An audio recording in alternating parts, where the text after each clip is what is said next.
محمد وآله وأصحابه أجمعين. أما بعد، فقد قال الله تعالى: إن هذا القرآن يهدي للتي هي أقوم ويبشر المؤمنين الذين يعملون الصالحات أن لهم أجرا كبيرا. صدق الله العظيم.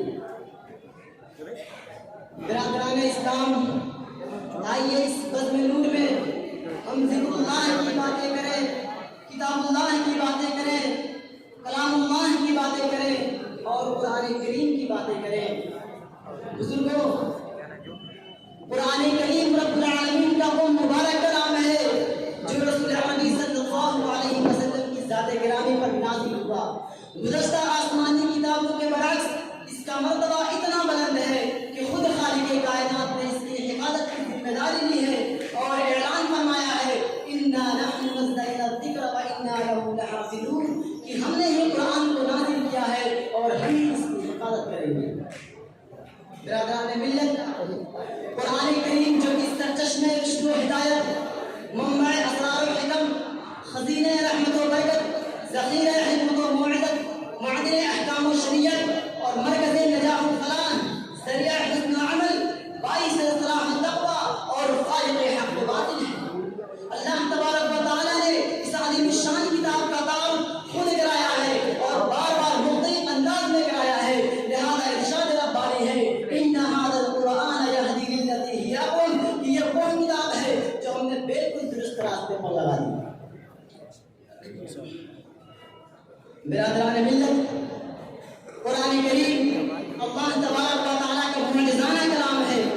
یہ دین آخرت کے لیے دائمی دستور و قانون ہے جو خدا کے آخری پیغمبر صلی اللہ علیہ وسلم پر نازل ہوا تاکہ انسانیت کی ہدایت و سعادت کا ذریعہ بنے اور قیامت کے لیے منار نور بنا رہے. چونکہ یہ خدا کا کلام ہے، رب العالمین نے اس کا تکلم کیا ہے، اس لیے قرآن فصاحت و بلاغت اور حسن تعبیر و ترتیب کا ایسا شاہکار ہے جس نے عربوں کو اپنی عظمت و جلالت اور سحر آفریدی و جادو بیانی کے سامنے سجدہ ریز ہونے پر مجبور کر دیا اور مشرکین عرب اپنی سخن فہمی اور زبان دانی میں شرح آباد ہونے اور فصاحت و بلاغت کی بلندیوں پر فریبش ہونے کے باوجود قرآن کریم کے اعجاز و بلاغت کے سامنے گونگے رہ گئے.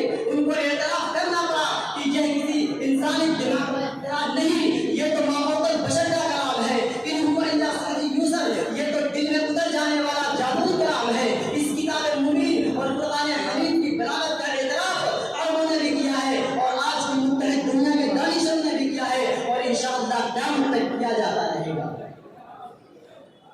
برادران ملت، قرآن کریم مسلمان کو متحد کرنے، خدا سے قریب کرنے اور جنت و مغفرت سے سرفراز کرنے کے لیے بار بار دعوت فکر و عمل دیتا ہے. گزشتہ قوموں کے واقعات و قصص سناتا ہے، محسنین و متکبرین کے انجام بد سے عبرت لینے کی ترغیب کرتا ہے اور کہتا ہے: وَاعْتَبِرُوا يَا أُولِي الْأَبْصَارِ وَاعْتَبِرُوا يَا أُولِي الْأَلْبَابِ، کہ اے نگاہ بینا رکھنے والو عبرت حاصل کرو، اے عقل والو عبرت و نصیحت کا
الغفور الرحیم کہ اے رسول کہہ دیجئے اے میرے بندو جنہوں نے اپنی جان پر ظلم کیا اور اللہ کی رحمت سے مایوس نہ ہو، بے شک اللہ تعالیٰ تمام گناہوں کو معاف کر دے گا، وہ مغفرت کرنے والا رحم کرنے والا ہے۔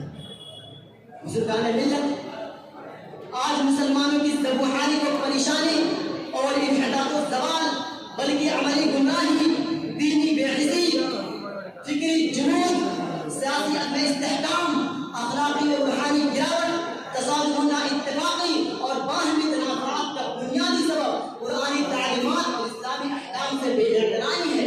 حالانکہ قرآن نے ہمیں ترغیب دیا ہے جو ہماری جسمانی و روحانی بیماریوں کا ساتھ علاج ہے، اس لیے کہ شفاء لما فی الصدور ہے کہ یہ قرآن ہمارے معاشرتی و سماجی، اخلاقی و سیاسی، اقتصادی و مذہبی، داخلی و خارجی، عباداتی و معاملاتی، عدالتی و حکومتی مسائل کا حل ہے۔ اس لیے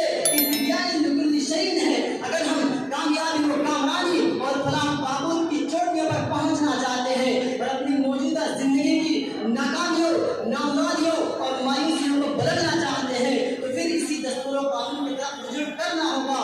قرآن آج بھی ہم کو دعوت دیتا ہے کہ واعتصموا بحبل اللہ جمیعا ولا تفرقوا، کہ آؤ اللہ کی رسی کو مضبوطی سے پکڑ لو اور فرقوں میں مت بٹو۔ اللہ تبارک و تعالی مسلمانوں کو قرآن کے احکام پر چلنے کی توفیق عطا فرمائے۔